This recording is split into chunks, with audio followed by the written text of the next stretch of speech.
Bonsoir à tous et bonsoir à toutes. J'espère que vous allez bien. Soyez les bienvenus pour cette soirée d'échange avec Thomas sur le thème « Apprendre à gérer les tensions et les conflits sans violence ». On est ravis de vous retrouver ce soir pour cette soirée d'échange en compagnie de Thomas. On est ensemble pendant environ sûrement 1h45 jusqu'à peut-être 20h15, peut-être 20h30, à voir. Vous nous avez partagé de nombreuses questions en amont de cette soirée et on vous remercie pour ça. Et Thomas nous rejoint. Salut Thomas. Bonsoir Gabin, bonsoir Laurie et bonsoir à toutes les personnes qui nous rejoignent. J'adore voir ce défilé des personnes qui arrivent de gauche et de droite. C'est extrêmement touchant pour moi. C'est joyeux de vous retrouver. Donc, effectivement, vous avez été nombreux et nombreuses à nous rejoindre pour cette soirée. Je vois qu'on est déjà un petit peu plus de 650 connectés et vous avez été un petit peu plus de 4000 personnes à vous inscrire pour cette soirée. C'est assez impressionnant pour nous de nous dire qu'on va avoir l'occasion d'aborder ce thème-là qui nous paraît vraiment précieux, surtout dans l'époque actuelle. Donc, on est ravis de vous retrouver et de sentir cet élan. Et ce que je vous disais tout à l'heure, vous nous avez partagé pour plusieurs d'entre vous des questions en amont de cette soirée, ce qui nous a permis d'organiser et de structurer un petit peu cette soirée d'échange. Donc ça nous aide beaucoup. Merci pour vos questions et pour votre confiance en nous partageant aussi vos préoccupations, vos questionnements par rapport à ce thème-là. Donc vous verrez, on va explorer ça tous ensemble ce soir. Alors, je peux peut-être vous parler un peu du programme qui nous attend. Et donc, on a deux gros moments dans cette soirée. Un gros moment d'environ 1h30 avec justement les questions et les réponses, avec les questions qu'on a reçues en amont et qu'on a organisées. Et puis, pour terminer, on vous partagera également l'information d'une toute nouvelle formation en ligne qui sort, qui est prête depuis aujourd'hui. Ça fait plusieurs mois qu'on travaille dessus, qui est dans le thème qu'on va explorer ce soir, de la confrontation à la connexion, apprendre à gérer les tensions et les conflits sans violence pour les personnes qui voudraient aller plus loin. Et avant d'arriver à ce moment-là, nous, on a organisé les questions en 3 grandes parties qu'on a reçues. Une première question plutôt d'introduction pour aborder de manière générale les tensions et les conflits. Comment ça se passe? Comment est-ce qu'on peut se situer, peut-être communiquer, agir en situation de désaccord, de tension et de conflit. Et puis, ensuite, on s'intéressera à plusieurs aspects qui peuvent être présents dans un conflit. On abordera par exemple la colère, la violence, l'agressivité, les peurs, les silences et les non-dits, l'expression de soi, les relations toxiques et la manipulation, et les conflits intérieurs. Donc ça nous permettra d'éclairer avec différentes facettes justement ce thème assez riche et complexe de la gestion justement des tensions et des conflits.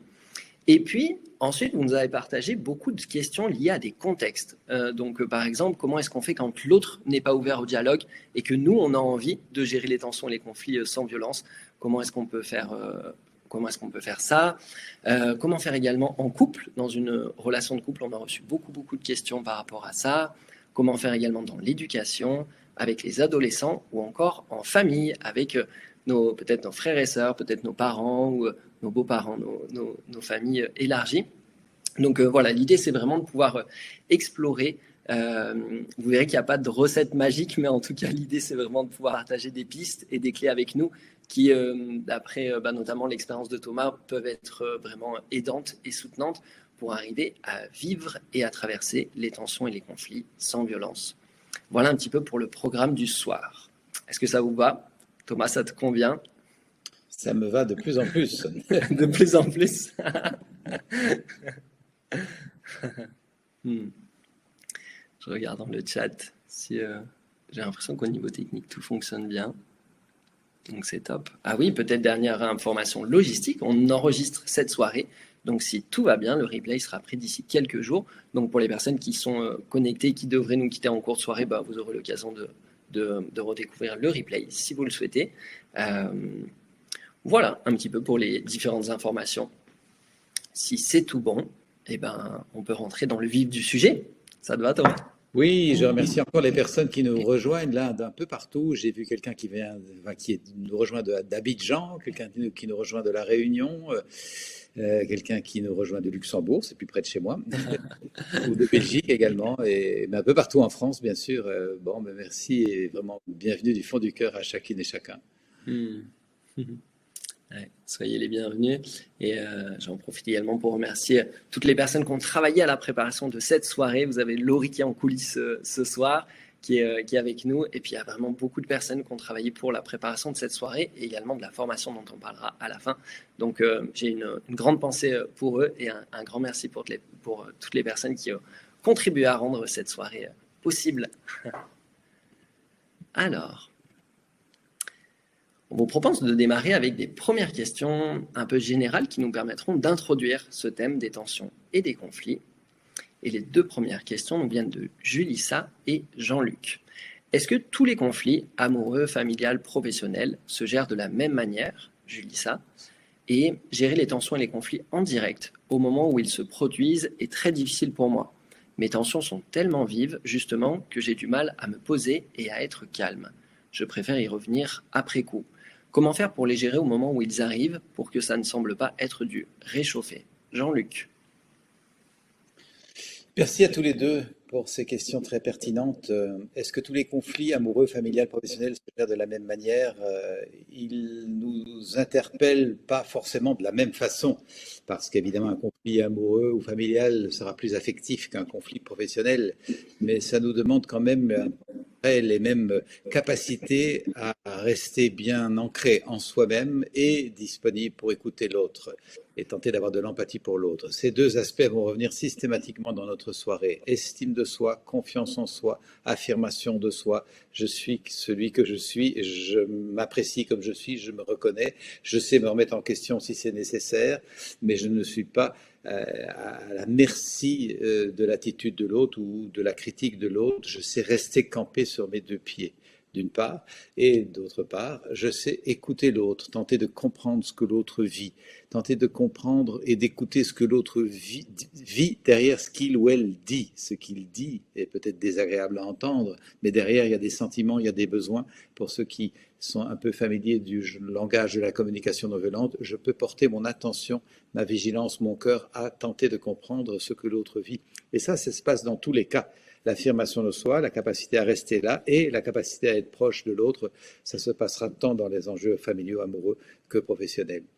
Avec évidemment la différence d'affectivité, comme je l'ai évoqué, pour lequel il est précieux on y reviendra régulièrement, de se familiariser avec la vie affective, en sorte qu'elle ne nous submerge pas et que nous puissions rester discernants, conscients, et non pas chahutés complètement par ce qui se passe. On va y revenir. La deuxième question, gérer les tensions et conflits en direct, je préfère y revenir après coup. Ouais, c'est souvent le cas. Et après coup, souvent, on est très intelligent, il nous vient plein de nouvelles idées. J'aurais dû dire ça, j'aurais dû répondre sur ça, j'aurais dû rétorquer cela. Et souvent, on sort toutes les armes après. Et comment faire pour être plus présent, plus attentif dans l'instant? Ça se prépare, cette capacité à être pris sur le vif pour ne pas être pris de court. Et comment est-ce qu'on prépare ça? Par la présence à soi.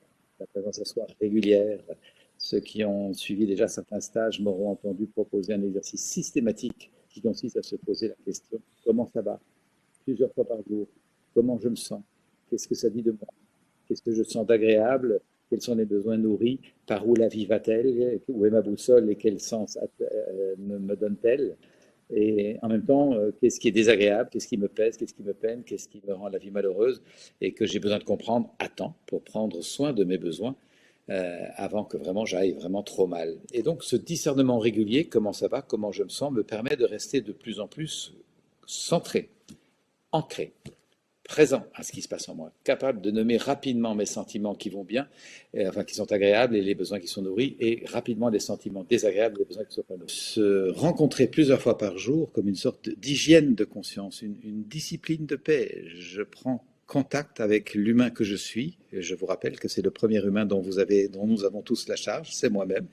Et donc régulièrement, je m'informe sur mon état intérieur. Cette régularité permet lorsque la situation est tendue, frictionnante, agaçante et pourrait réveiller des réactions d'action-réaction que nous pourrions regretter ou nous faire fuir, eh bien cette discipline de régularité de présence à soi permet d'être plus à l'aise pour nommer rapidement ce qui se passe et ou écouter plus rapidement ce qui se passe chez l'autre, en sorte d'avoir un réflexe d'empathie.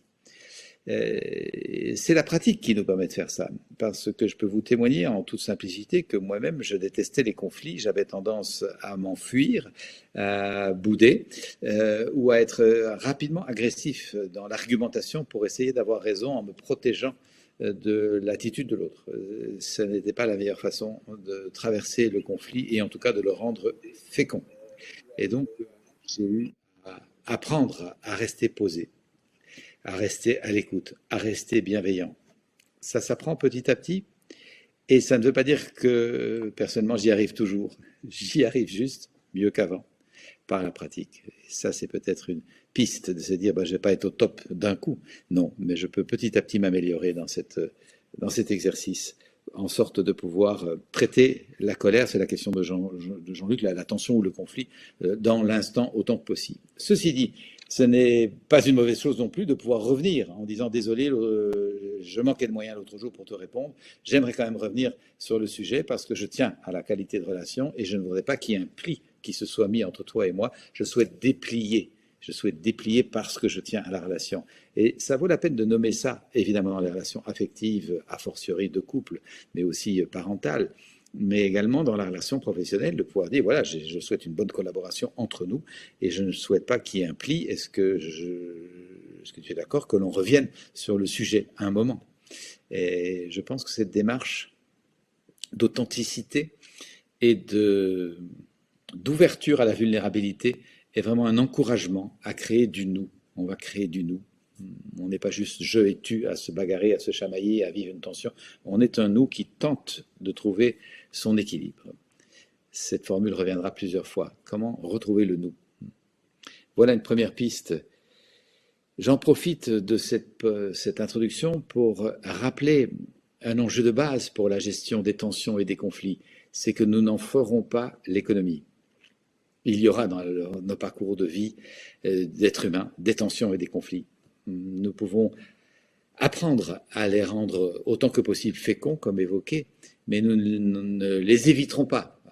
C'est clair qu'en pratiquant de plus en plus l'intelligence émotionnelle et l'empathie pour l'autre, nous aurons l'occasion sans doute de réduire les risques de conflits, mais toutefois, il y aura des conflits et donc ça donne une perspective très différente de se dire le conflit fait partie de la vie, voilà, j'arrête de rêver d'une vie sans conflit parce que si je rêve d'une vie sans conflit, je suis extrêmement indisposé quand le conflit est là et très peu outillé, ou en tout cas très peu à l'aise pour le rencontrer, le conflit. Donc voilà, première précision fondamentale, accepter que la vie comportera des tensions et des conflits.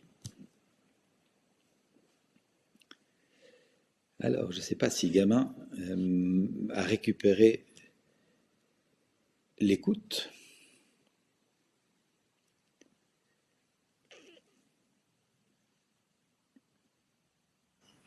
Merci. Tu m'entends, Gabin? Ouais. Alors, pour l'instant, j'entends un petit peu de loin, mais je suis en train de regarder ce que je peux faire au niveau technique. Alors, en tout cas, je peux vous partager les deux prochaines questions. Alors, une question de Mathieu.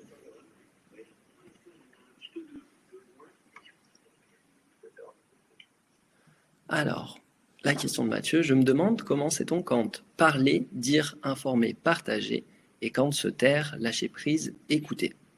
Et la question d'Anaïs, au-delà du temps d'apprentissage nécessaire à cette saine gestion, que peut-on intégrer facilement au quotidien lorsqu'une tension apparaît? Y a-t-il un truc qui peut nous replacer rapidement dans une position de calme et d'écoute quand à l'intérieur de nous, tout est chamboulé et prêt à l'explosion et que le mental est déjà trop chargé pour réfléchir de manière pondérée? Anaïs. Merci à tous les deux pour vos questions. D'abord Mathieu, comment sait-on quand parler, dire, informer, partager et quand se taire, lâcher prise, écouter? Il ne me semble pas qu'il y ait une clé miracle pour ça. C'est une sensibilité à développer qu'est-ce qu'il est juste de dire là maintenant, qu'est-ce qu'il est juste peut-être de garder pour plus tard. Ça, c'est un apprentissage. Et il est souvent plus juste d'oser dire quelque chose que de le garder par derrière, parce que quand on le garde par derrière, on n'y reviendra pas. On va se dire c'est trop tard, parfois on va me dire c'est foutu, alors qu'au fond c'est pas foutu, on peut revenir, comme évoqué dans la question précédente. Donc je suis plutôt encouragé à nommer les choses, sauf si vraiment vous êtes dans une telle émotivité que ce que vous nommeriez serait extrêmement agressif et compromettrait la capacité à se retrouver, à recréer du nous. Donc, dans mon expérience d'accompagnement des personnes, il y a plus de bénéfices à dire les choses qu'à les taire. Ça crée une occasion de lien et de rencontre. Pour savoir le moment, la pratique. Et la pratique permet petit à petit de discerner ça. Alors, pour répondre à Anaïs, que peut-on intégrer facilement au quotidien lorsqu'une tension apparaît? Y a-t-il un truc qui peut nous replacer rapidement dans une position de calme? Mon Dieu, Anaïs, s'il y avait un truc, ça se saurait depuis l'apparition de l'humanité. Il n'y a pas de truc magique. Ce dont nous parlons ici, c'est de l'ordre du jardinage. Ceux qui suivent mon travail savent que j'emploie beaucoup cette expression parce qu'elle nous donne la perspective de la régularité et donc de l'engagement dans le temps. D'où la notion de pratique, pratique, pratique. C'est en jardinant régulièrement cette vie intérieure que de plus en plus nous comprenons ce qui peut faire conflit et comment le traverser. Toutefois, pour vous donner quand même une petite piste, Anaïs, le truc auquel on peut en tout cas penser lorsqu'on est chamboulé, c'est la respiration. Prenez 3-4 grandes respirations profondes et conscientes. Vous écoutez la personne tout en respirant profondément. Et je vous invite à respirer profondément sans avoir l'air menaçant de celui qui est en train de pomper son énergie pour envoyer un coup de kalachnikov à la figure de l'autre. C'est pas ça l'idée du tout, vous l'aurez perçu, Anaïs. L'idée, c'est de pouvoir sentir, je rétablis du calme dans mon être, je respire. J'oxygène mon être, j'oxygène mon cerveau pour éviter que je sois seulement pris dans mon reptilien qui veut avoir raison en envoyant un bon gros coup de gourdin à la figure de l'autre. La respiration nous calme, rétablit de la cohérence cardiaque. Et donc, ça nous permet vraiment de nous replacer au bon endroit, petit à petit, petit à petit.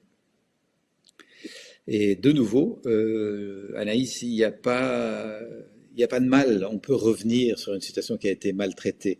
Dans le monde traditionnel, on pense que si on a dérapé, c'est fichu, on ne ramassera pas les morceaux. Mais en conscience non violente, nous savons que nous pouvons revenir et manifester qu'on a été désolé de la façon dont ça a été traité, montrer sa vulnérabilité et inviter la personne à pouvoir reprendre le débat là où on l'avait laissé. Voilà 2 pistes, Anaïs et Mathieu, pour être plus à l'aise avec la gestion des tensions et des conflits. Merci beaucoup pour ces éléments d'introduction. On vous propose maintenant les différents aspects qu'on peut retrouver dans la gestion de tensions et de conflits. Et on va démarrer avec la colère. Alors, pour la colère, nous avons reçu plusieurs questions. Je vous les lis, je vous les partage, et puis Thomas, tu vois comment tu veux amener les éléments sans forcément répondre à chacune des questions, mais j'imagine que ça peut permettre d'avoir plusieurs portes d'entrée par rapport à cet enjeu-là. Alors, une première question de Pierrette. Devant la colère, je perds mes moyens. Ma réaction est la fuite et l'évitement des conflits. Comment puis-je apprendre à faire différemment? Une question de Maxime. Comment utiliser sainement sa colère lors d'un conflit? Une question de Véronique. J'ai une histoire personnelle qui a généré beaucoup de colère en moi, alors je suis très réactive à certains comportements qui me mettent en colère. Comment gérer cette émotion qui me submerge? Question de Corinne. J'essaye de pratiquer au quotidien la CNV, communication non violente, mais avec mon conjoint qui me fait des reproches, qui ne m'écoute pas, qui a toujours raison et les autres torts, je caricature, je sens en moi monter une incroyable colère qui me fait crier. Alors que je sais que ce n'est pas la solution, impossible pour moi d'appliquer les bases de la CNV. Comment faire? Merci d'avance. Et la dernière question d'Aline. Comment désamorcer la colère de l'autre? Comment ne pas le suivre dans ses réactions excessives au bout d'un certain temps?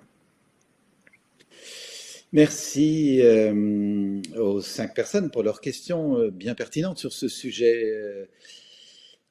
Commençons avec Pierrette. Devant la colère, je perds mes moyens. Ma réaction est la fuite et l'évitement des conflits. C'est très, très courant. Pierrette, vous n'êtes pas la seule dans cette attitude-là. Et je l'ai dit, j'en étais moi également.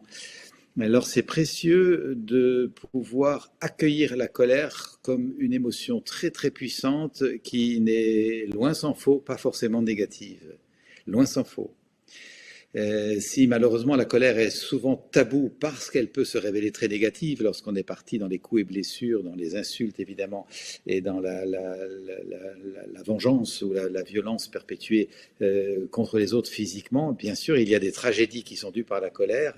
On confond donc souvent colère avec les résultats ou les conséquences d'une colère qu'on n'a pas appris à bien gérer. Parce qu'en soi, la colère n'est pas négative. Rappelez-vous, rappelons-nous tous ensemble que des colères ont pu libérer des peuples de l'esclavage, ont permis à des populations de se débarrasser d'un tyran, ont permis à des individus de s'extirper d'une relation toxique ou manipulatoire. Et personnellement, je le rappelle volontiers, je dois à la colère le fait d'avoir accepté enfin de regarder bien en face mon besoin de changement, de changer de vie. Pas tout le monde a besoin de changer de vie, moi j'avais besoin de changer de vie. Et jusque-là, je mégotais en disant je suis contrarié, je suis agacé, mais c'est pas grave, ça va bien se passer. Un jour, c'est la colère qui m'a fait exploser mon porte-documents sur mon lit dans mon appartement de célibataire en rentrant. Paf, j'ai hurlé tout seul, il faut que ça change, sinon je meurs. Et en écoutant ce hurlement dans mon appartement de célibataire, je me suis dit, ouh, t'es pas juste contrarié, t'es en colère, tu vas t'asseoir avec ta colère et écouter ce qu'il dit. Et grâce à cette discipline que j'étais en train d'apprendre par la communication non violente, la non-violence, c'est pas la non-colère, c'est la colère utilisée à bon escient, attention. Eh bien, j'ai commencé à accepter que, effectivement, mon besoin de changement était bien présent et qu'il était temps que je m'en occupe. Et ça m'a permis petit à petit de mettre en place le processus de changement qui m'a fait quitter ma vie de juriste pour faire le métier que je fais aujourd'hui qui me passionne. Voilà, alors la colère, c'est petit prologue pour dire accueillons la colère comme une émotion dont nous ne ferons pas l'économie. Faire une vie d'homme ou de femme sans colère, ça me paraîtrait très très déconnecté des enjeux de la vie quotidienne qui amènent des frustrations, des tristesses, des peurs, des désarrois. Et donc ça nous demande de pouvoir accepter que la colère fait partie de la vie et de ne plus en avoir peur. Pour répondre plus précisément, plus vous serez familier, familière avec vos colères, plus vous saurez les écouter, vous donner vous-même de l'empathie, aller clarifier la palette des sentiments plus précis qu'il y a derrière la colère et la palette des besoins que la colère renseigne, plus vous serez à l'aise pour nommer ça et pour comprendre ça chez l'autre quand l'autre est en colère et vous perdrez donc moins facilement vos moyens. Vous pourrez rapidement dire à quelqu'un qui vous crie dessus, est-ce que tu es en colère parce que tu aurais voulu davantage d'écoute? Ou est-ce que tu es en colère parce que tu aurais voulu de l'aide de ma part?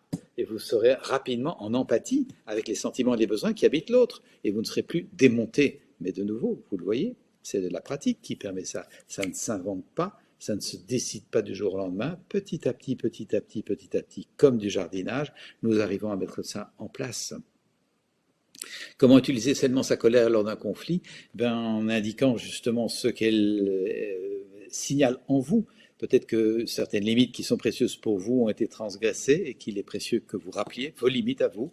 Et c'est légitime d'en avoir, bien sûr, chacun a un périmètre et pouvoir indiquer ses limites, c'est extrêmement précieux. Peut-être que dans un exercice commun ou dans une activité, un cadre a été transgressé et que vous avez besoin de rappeler que ce cadre est là pour servir le projet ou le bien commun. Donc c'est comme ça que l'on peut utiliser la colère, en rappelant les valeurs qui peut-être ont été compromises. Et ça nous demande donc d'être bien conscient de quelles sont les valeurs que nous servons, bien sûr, pour pouvoir les nommer rapidement et indiquer à l'autre, je ne suis pas en colère contre toi, je suis en colère parce que telle valeur n'est pas respectée quand tu dis ou quand tu fais cela.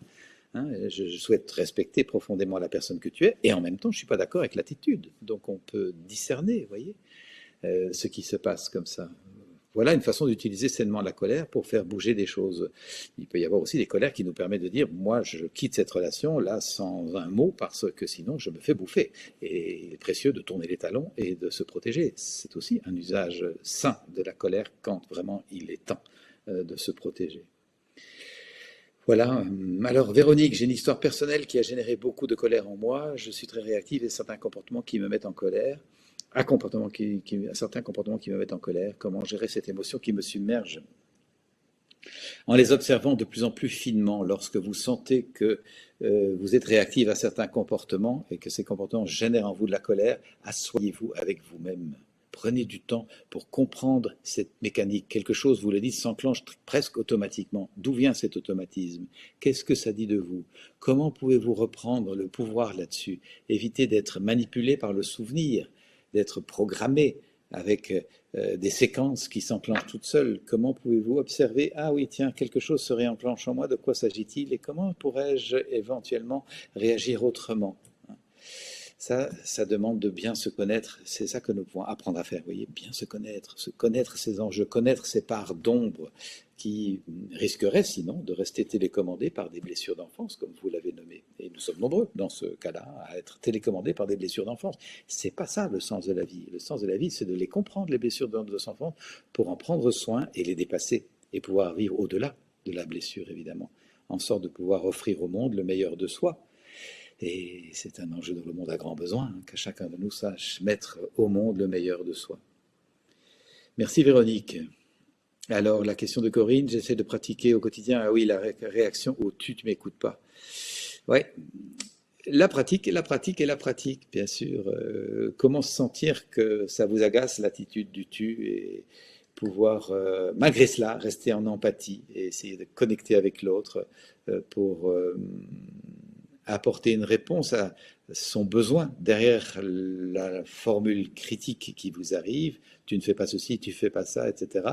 Quel est le besoin de l'autre? Cette capacité à rejoindre l'autre désamorce souvent la tension. En même temps, il vous reste la possibilité d'être absolument authentique et de cesser d'être gentil et d'être vrai en disant « quand tu me parles sur ce ton, j'ai juste envie de claquer la porte et de m'enfuir.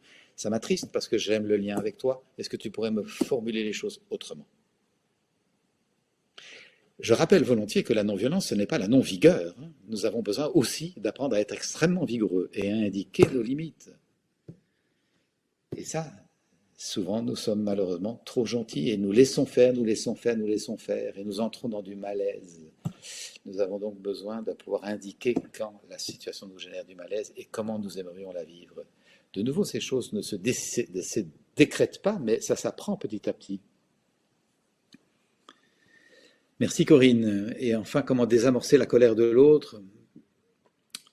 Alors, je ne sais pas si on a le pouvoir de désamorcer la colère de l'autre, à vrai dire, Aline. Par contre, nous avons le pouvoir de tenter de rejoindre l'autre là où il est et de ne pas vouloir qu'il cesse d'être en colère, mais pouvoir rejoindre sa frustration, son inconfort, sa tristesse. Si l'autre est en colère, c'est qu'il y a des sentiments de cet ordre-là.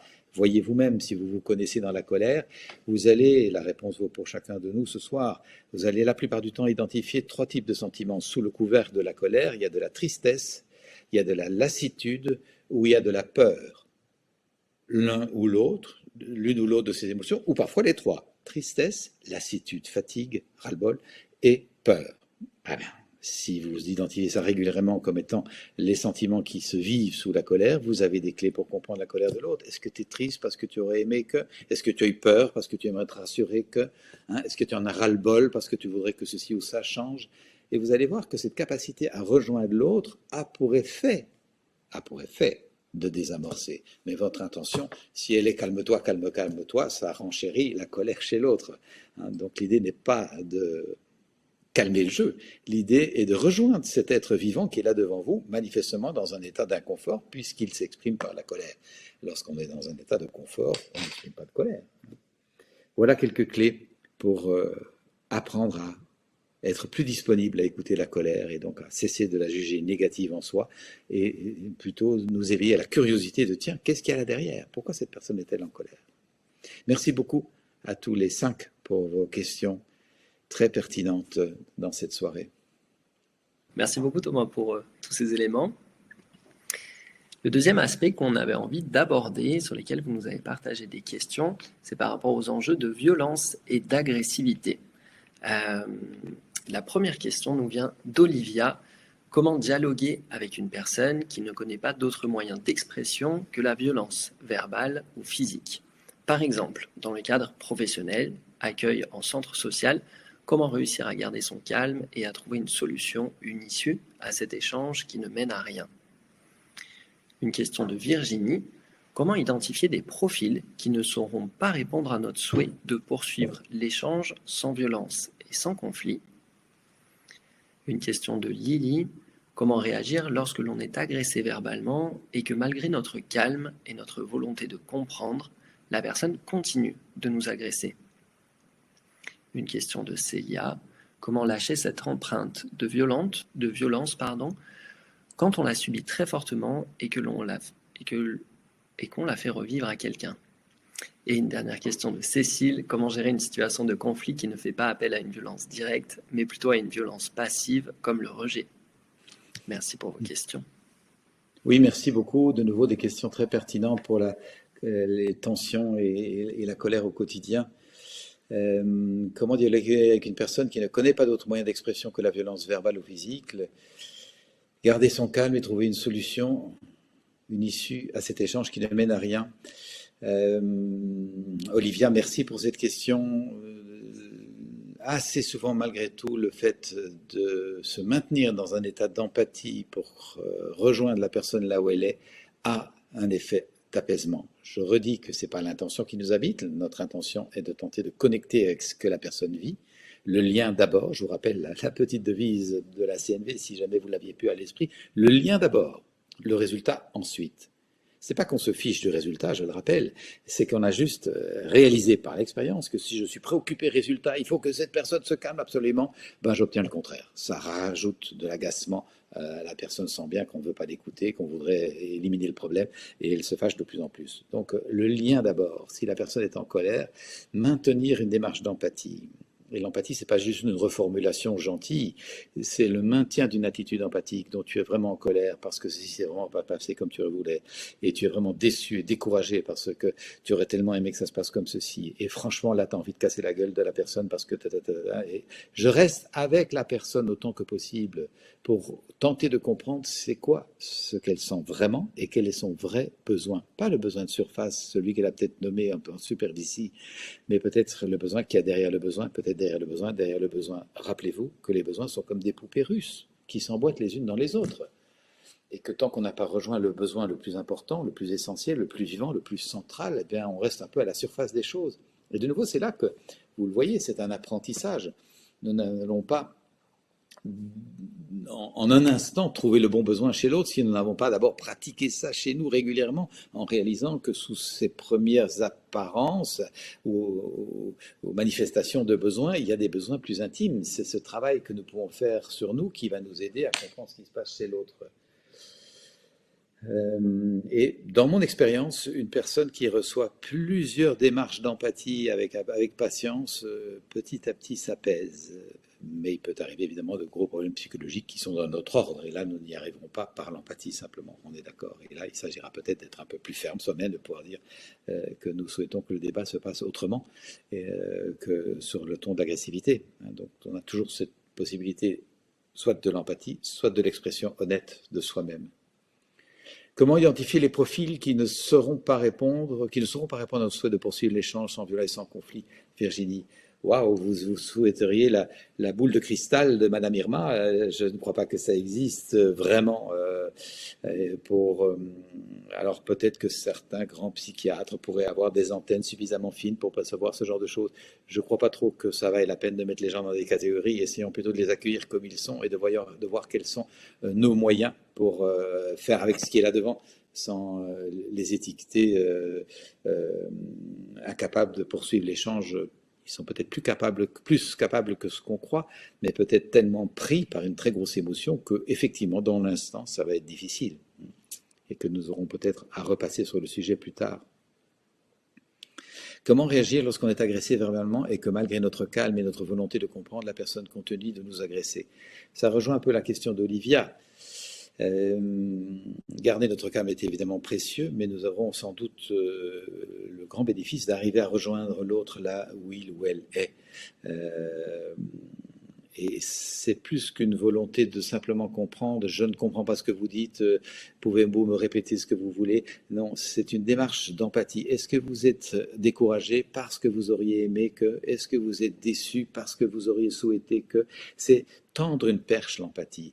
C'est ça qui permet à la personne de sentir, ah oui, ça ça me dit quelque chose. Là, je me sens reconnu. Là, je me sens peut-être même compris. Ah, là, il y a du lien, on me respecte. C'est ça la démarche d'empathie, c'est tendre une perche vers l'autre. C'est pas juste souhaiter comprendre, ce qui est déjà une bonne intention, bien évidemment, mais c'est une intention très rendue pratique par le fait que je verbalise, je tente de mettre des mots sur ce que l'autre vit.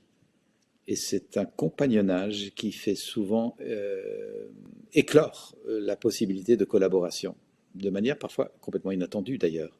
Et c'est à ça que nous pouvons nous atteler. Vous voyez, merci beaucoup, Lily. Ça n'empêche pas, de nouveau, de pouvoir à un moment dire stop sur si le ton est trop agressif et le vocabulaire trop injurieux, par exemple, de pouvoir indiquer ses limites en disant je ne souhaite pas continuer ce dialogue dans ce climat-là. On s'en parle volontiers sur un autre ton si vous le voulez, et d'indiquer les choses avec cette clarté-là. Cécilia, comment lâcher cette empreinte de violence quand on en a subi très fortement et que l'on l'a fait revivre à quelqu'un? Ben merci Cécilia de reconnaître le risque lorsqu'on a été meurtri, d'être soi-même un peu meurtrissant. C'est un risque effectivement de reproduire ce qu'on a connu. Merci de reconnaître ça pour pouvoir défaire cette chaîne, cet enchaînement. Lâcher l'empreinte, ça demande de l'avoir identifié comme vous le faites et de petit à petit repasser sur tout ce qui s'est vécu de douloureux à ce moment-là. Nommer la colère, la solitude, le dépit, le désarroi qui ont pu se vivre dans ces moments de violence, en sorte de ressentir les besoins qui ont été mis de côté, qui ont été non reconnus, peut-être même gâché à l'époque pour pouvoir petit à petit en prendre soin aujourd'hui. Il peut se faire pour des émotions aussi fortes que la colère, et certains traumatismes proches vécus dans la colère, que nous ayons besoin de déprogrammer notre organisme de l'impression qui s'est faite. Quelque chose s'est imprimé en nous. Et nous avons, vous le savez sans doute, en tout cas, j'en ai déjà partagé, j'ai déjà partagé sur ce thème dans ces rencontres. Notre corps fait mémoire de certaines émotions de façon très physique. Nos cellules se souviennent, c'est le titre d'un beau livre du docteur Michel Laroche qui fait un beau travail et qui a mis au point une belle approche pour inviter nos cellules à se défaire de contractions dans lesquelles elles ont gardé une mémoire. Je trouve ce travail extrêmement pertinent, j'en ai bénéficié moi-même à vrai dire, et des proches de moi également, de façon extrêmement salutaire. Et donc, voilà un travail que l'on peut ajouter au travail de conscience. La conscience peut faire un certain travail, mais il y a aussi quelque chose d'inconscient qui a pu s'encoder dans notre mémoire cellulaire et sur lequel d'autres approches sont nécessaires. Voilà. Cécilia, merci beaucoup. Comment gérer une situation de conflit qui ne fait pas appel à une violence directe, mais plutôt à une violence passive, comme le rejet?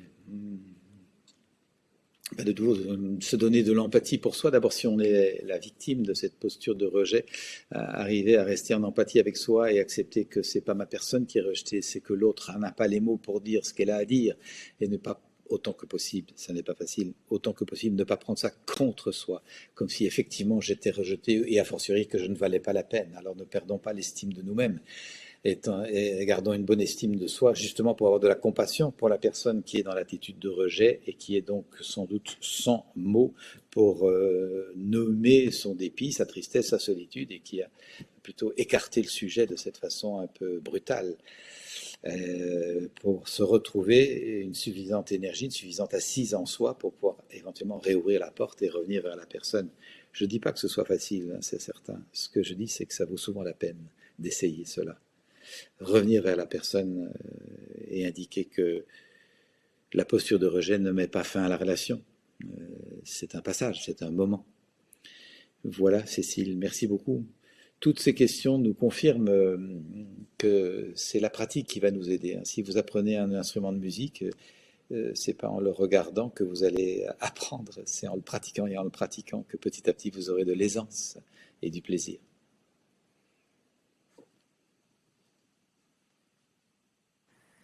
Merci beaucoup Thomas pour ces éléments. Alors, on continue avec quelques questions sur la violence et l'agressivité. On a vraiment reçu beaucoup, donc il y a déjà plusieurs éléments qu'on a évoqués. Je ne sais pas Thomas si ces questions-là t'évoqueront de nouvelles pistes ou de nouveaux angles. On a une question de Virginie. Bonjour, je me rends malheureusement compte que je reproche à mon mari et à mes filles d'être parfois agressifs verbalement quand ils s'adressent à moi. Et pourtant, Quand c'est le cas, je ne peux m'empêcher de répondre de la même façon. Mon interrogation est donc comment faire pour répondre calmement à quelqu'un qui m'agresse verbalement. Virginie, une question d'Isabelle. Comment faire face à un émotionnel envahissant dans une situation où je pose mes limites un peu tardivement et où la réaction de l'autre me fait ressentir le fait d'avoir mal fait. Mon cœur s'emballe, les mots se bousculent et soit rien ne sort, soit je deviens agressive. Et une dernière question de Raphaël. J'ai un problème, entre guillemets, d'éponge émotionnelle. Je suis plutôt calme de nature, mais j'ai tendance à copier les émotions et les expressions de la personne en face. Si on me parle en pleurant, je vais écouter en pleurant. C'est sympa entre amis, mais sur le plan professionnel, ça me pose problème. Si un client m'agresse ou crie, j'ai beau savoir que je ne suis pas la source du problème, qu'il se décharge seulement d'une émotion de colère, d'incompréhension ou de frustration, rien n'y fait. Je copie, j'agresse en retour et je crie. J'aimerais tellement être plus sage, accueillir les émotions de l'autre sans me les approprier. Car en faisant ce que je fais, je pense que je nourris le conflit au lieu de l'apaiser. Comment puis-je faire autrement? Raphaël. Merci beaucoup à toutes les trois pour ces questions de nouveau très justes et très fréquentes par rapport à cet enjeu du mimétisme. Nous sommes souvent piégés par le mimétisme, comme l'évoque Virginie. Je reproche à mon mari et mes filles d'être agressifs et pourtant je ne peux m'empêcher de répondre de la même façon. D'où vient ce mimétisme? C'est surprenant simplement, ça nous indique simplement qu'il n'y a pas beaucoup d'espace entre ce qui se passe à l'extérieur et ce qui se passe à l'intérieur. Je n'ai pas développé suffisamment de recul ou d'intériorité. Et c'est bien ce que j'appelle dans mon travail, et j'ai fait un livre là-dessus, certains le savent, sur la notion d'intériorité citoyenne, savoir prendre du recul par rapport à ce qui se passe là-devant. Ça permet vraiment d'éviter d'être pris dans l'action-réaction et agité émotionnellement. Je donne volontiers une autre image, c'est que nous pouvons vivre à la surface de nous-mêmes comme à la surface d'un lac, où dès qu'il y a un petit courant d'air, tout s'agite et fait des grosses vagues, et nous sommes dans l'action-réaction et l'agitation des sentiments. C'est pas là qu'on vit le mieux, vraiment pas. Là, on est fatigué, c'est une suradaptation à tout ce qui se passe sans arrêt, et c'est très fatigant. Nous avons besoin d'apprendre à descendre dans un courant de fond, dans une sorte de nappe phréatique qui avance avec douceur vers notre objectif. C'est ça le travail de discernement et d'intériorité citoyenne pour ne plus être piégé par ce type de mimétisme, copier-coller. L'autre s'énerve, je m'énerve en retour. Et là, nous aurons donc besoin de nous défaire de cette culture de l'affrontement. Certains m'ont entendu parler de 5 mécanismes autobloquants qui figurent dans mon dernier livre sur notre façon d'être adulte, fait-elle sens et envie pour les jeunes. Dans le premier chapitre, je montre 5 mécanismes autobloquants qui j'ai appelé comme ça parce qu'ils nous autobloquent dans notre processus d'évolution personnelle et collective. Et un de ces mécanismes, c'est la culture des rapports de force combatifs et la culture de l'affrontement. Nous sommes habitués à nous affronter. C'est surprenant. Agression, démission, domination, soumission, manipulation, séduction, fuite, bouderie. Tout ça, c'est des rapports de force très, très habituels, au point que pour beaucoup, c'est la seule façon de résoudre les différends ou les conflits. Avoir raison ou s'enfuir, c'est surprenant. Et l'on peut comprendre que pour nos ancêtres très anciens, en sortant de la grotte initiale et en avisant les grosses bêtes dans la nature, on se soit dit, bon, il vaut mieux filer doux et être plutôt dans un rapport de soumission, je me cache un petit peu. Mais aujourd'hui, il y a un peu moins de dinosaures qui courent les rues, nous avons donc besoin d'apprendre à pouvoir être dans une démarche d'ouverture, d'intérêt, de curiosité, sans être déchaussé de nos chaussures, déstabilisé de nous-mêmes par l'attitude de l'autre et ne plus entrer dans ce mimétisme, à sortir le gourdin dès qu'il y a une agression en face de nous. Et à non plus pas nous enfermer dans notre grotte. À l'époque, effectivement, il y avait gourdin ou grotte, mais il n'y avait pas de rencontre. Nous avons besoin de créer la civilisation de la rencontre, la civilisation de l'inclusion, la civilisation de l'intelligence collective. Nous avons besoin d'être des acteurs de négociation là où nous sommes. Et donc, ça passe par le fait d'accepter les conflits et par le fait de rester bien campé en soi-même quand le conflit arrive pour ne pas embarquer dans ce mimétisme que vous évoquez. Et je ne dis pas que ce soit facile, je ne dis pas que j'y arrive toujours, Je dis de nouveau que j'y arrive un peu mieux qu'avant. Ça s'apprend, hein. Nous avons quelques siècles d'encodage dans cette culture de l'affrontement. Et donc, plus vous serez à même, Virginie, de bien vous connecter à vos sentiments et à vos besoins régulièrement par l'exercice, rappelez tout à l'heure comment ça va, comment je me sens, qu'est-ce que ça dit de moi plusieurs fois par jour, plus quand vous serez dans un rapport avec quelqu'un qui est en colère ou qui tient des propos agressifs, plus vous saurez prendre conscience que, tiens, une partie de moi a envie de répondre sur le même ton, tiens, une partie de moi a envie d'envoyer une bonne baigne, ou un bon argument, ou une bonne pique en pleine figure de l'autre. Oui, ça fait partie de nos habitudes. Et cependant, il y a une autre partie de vous qui dit, ah, c'est plus comme ça que j'ai envie de résoudre. Ça, c'était l'ancien moi, vous aurez voulu résoudre comme ça, mais le nouveau moi ne résout plus les problèmes comme ça. Le nouveau moi est à l'écoute. Et à un moment, quand même, si ça m'agace, je vais l'indiquer pour retrouver un climat de dialogue plus sympathique. Mais je suis en train de forger le nouveau moi. Est-ce que c'est pas un enjeu d'intérêt public, ça, arriver à forger un nouveau moi, à créer de nouveaux circuits neuronaux? Je suis plus dans l'action-réaction là à la surface avec des autoroutes neuronales qui partent dans la réplique et dans la contre-attaque. Ben non, je suis plus là. J'ai rayé de nouveaux chemins neuronaux dans mon système. Ça me paraît vraiment un enjeu citoyen. Et personne ne dit que ce soit facile. Je dis seulement que ça vaut la peine. Alors Isabelle, comment faire face à un émotionnel envahissant dans une situation où je pose mes limites un peu tardivement et où la réaction de l'autre me fait ressentir le fait d'avoir mal fait? Alors effectivement, l'autre peut avoir tendance à prendre contre lui le fait que vous ayez indiqué vos limites, comme si c'était une attaque ou un rejet. Ben, vous avez la réponse pratiquement dans la question. Indiquez bien que quand vous mettez vos limites, c'est pas contre l'autre. C'est pour vous protéger vous ou pour vous respecter vous. Et que vous aimeriez beaucoup que l'autre ne le prenne pas comme un rejet ou comme une attaque. Que ça n'a rien à voir avec ça. Que si toutefois il le prend comme une attaque, bah, ça ne vous appartient pas. Vous aurez fait ce que vous pouviez pour prévenir la chose. De nouveau, Isabelle, vous voyez que la communication non violente, ce n'est pas la non-vigueur, hein, c'est pour dire les choses assez clairement quand c'est nécessaire. Et enfin, Raphaël, j'ai un problème d'éponge émotionnelle, calme de nature, mais tendance à copier les émotions, les expressions de la personne en face. Ben oui, le mimétisme qui peut être sympathique en société avec les proches, mais désagréable. Voilà, je pense que les questions précédentes, on peut répondre, enfin, mes propositions pour aborder les questions précédentes, on peut vous répondre.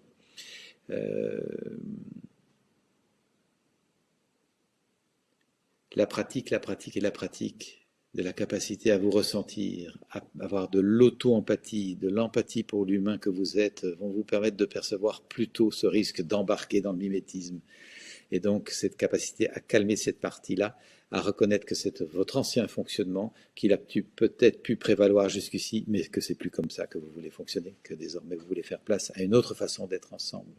Voilà les écolages que nous pouvons faire ensemble. Merci Raphaël. Merci beaucoup Thomas pour ces éléments. Et ça y est, me revoici en direct avec vous, sans souci technique. Bravo. Alors, nous abordons maintenant l'aspect des peurs, et notamment la peur qui peut être celle du conflit. Nous avons à nouveau 3 questions. La première question de Jennifer. Je ressens souvent de la peur et je me sens tétanisé lors des conflits quand les gens commencent à être agressifs ou à m'attaquer personnellement en me jugeant. Comment faire pour ne pas rester dans la tétanie ou virer moi-même dans la violence qui me brûle? Parfois le conflit me donne envie de couper la relation en fuyant car il y a trop d'inconfort. La relation est si peu agréable que je n'ose plus rien dire de peur d'attiser les flammes en face. Comment rester courageuse sans avoir peur de perdre la relation? Rester honnête, mais avoir la bonne distance pour savoir ce qui peut être dit ou non, surtout lorsque les sujets sont bouillants et que je me sens agressée. Nous avons ensuite une question de Christine. Dans une discussion conflictuelle, je suis figé comme un lapin dans les phares d'une voiture. Je n'arrive plus à m'exprimer, je cherche mes mots. À distance de cette épreuve, je me dis j'aurais dû lui dire ça. De ce fait, mon estime en moi est affectée. Comment puis-je faire autrement?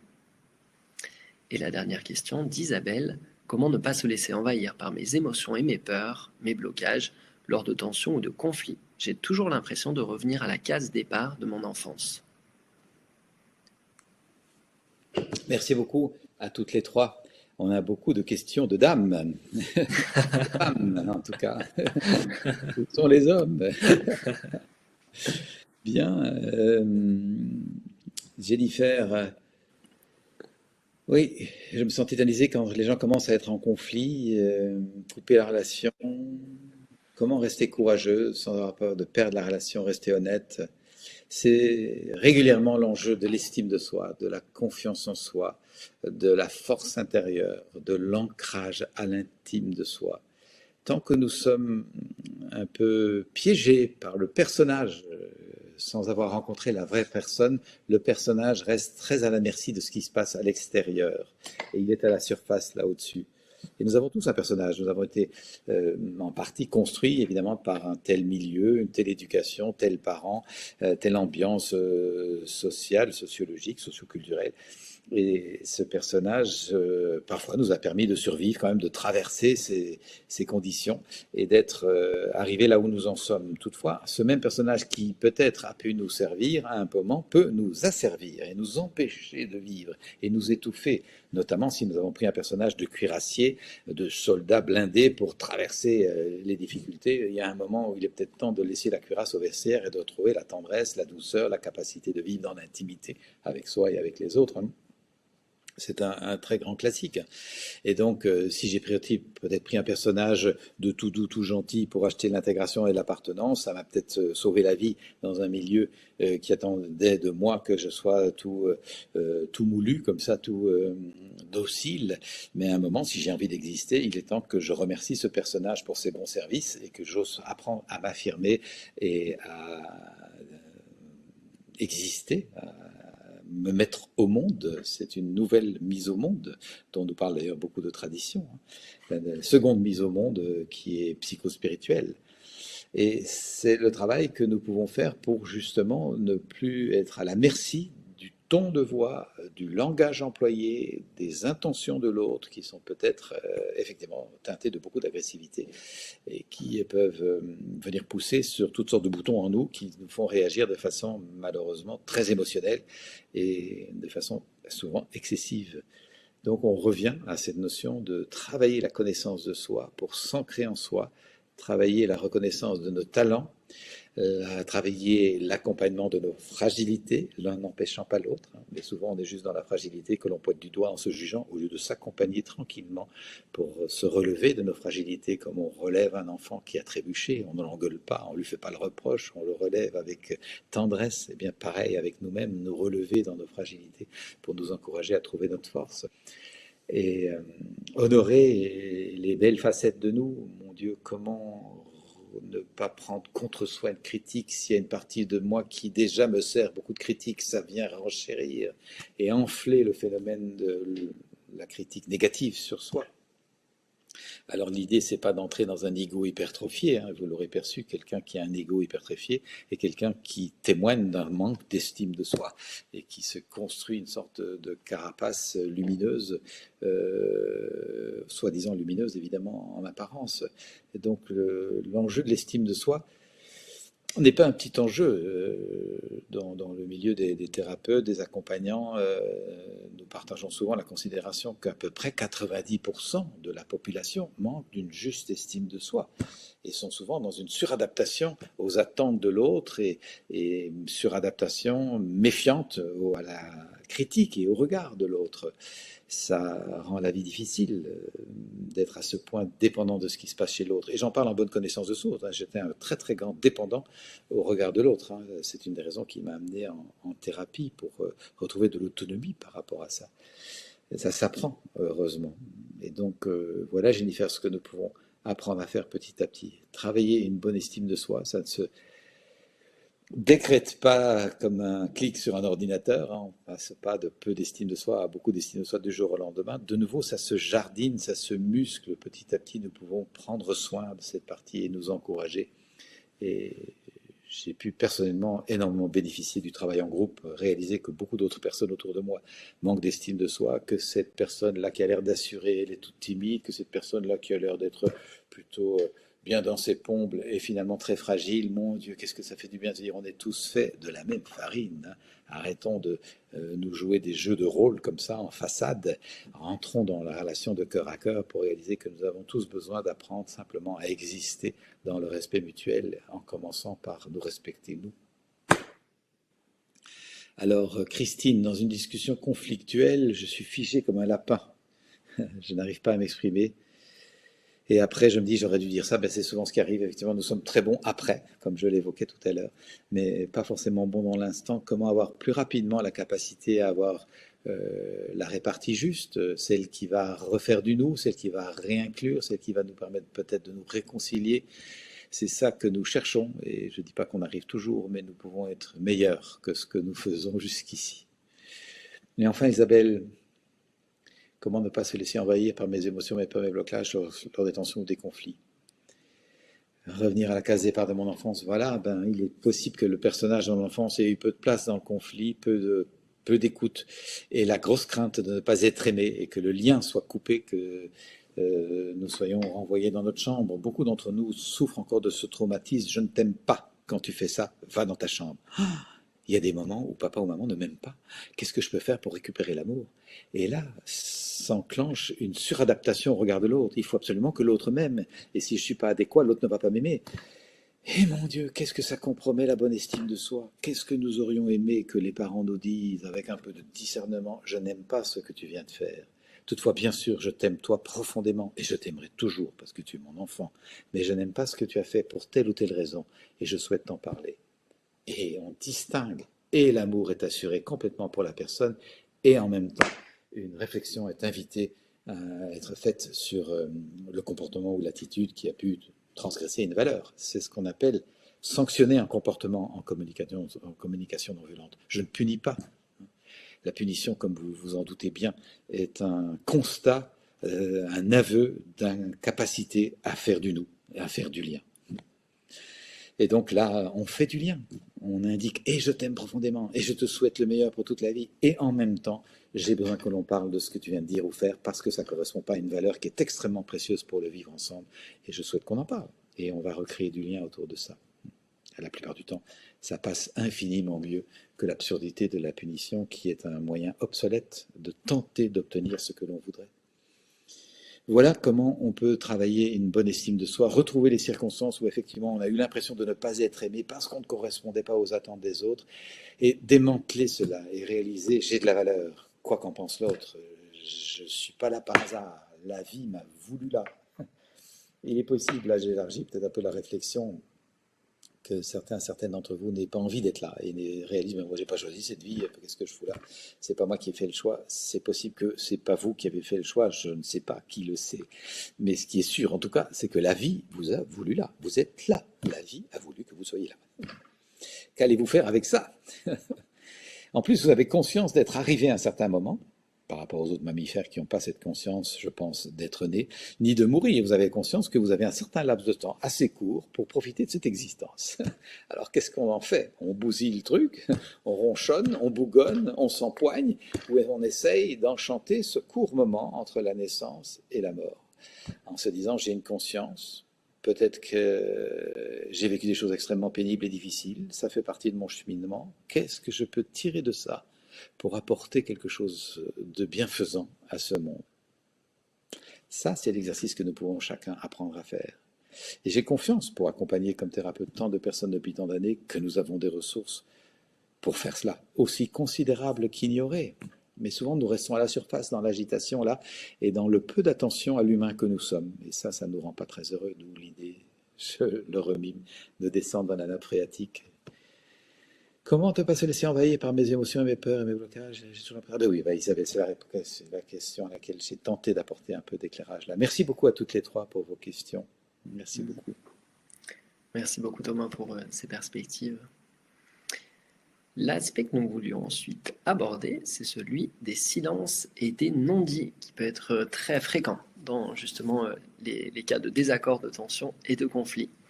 Alors, la première question nous vient de Sarah. Bonsoir. À chaque conflit, mon homme prend la fuite et me punit par le silence. Comme je manque de confiance en moi, je suis en détresse à chaque dispute et la peur de le perdre se déclenche. Comment faire pour ne pas surréagir? Marie, que faire lorsqu'une personne me dit en face que tout va bien entre nous, mais qu'elle se plaint en cachette à d'autres personnes de notre entourage de certaines de mes paroles qui lui ont déplu? Une question de Sandra. Comment gérer son conflit intérieur quand quelqu'un refuse toute communication et vous ghost, vous laissant dans l'incompréhension la plus totale au travers de son éloignement et de son refus de vous parler? Et sur le même sujet, Erwan, j'ai plus de 61 ans et un phénomène de société récent est très difficile à vivre pour moi. Le ghosting ou le silence. Les êtres qui s'effacent de ma vie sans prévenir, sans s'expliquer. Les gens qui se fâchent sans retour et qui activent les blessures d'abandon ou de trahison.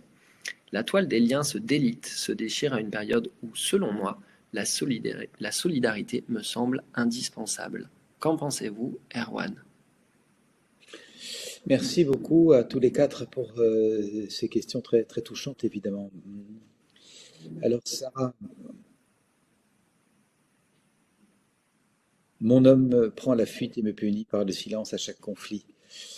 Alors, je propose d'élargir le débat. Comment faire pour ne pas surréagir? Peut-être aborder l'enjeu de ce que vous avez le goût de vivre ensemble, Sarah, avec votre homme.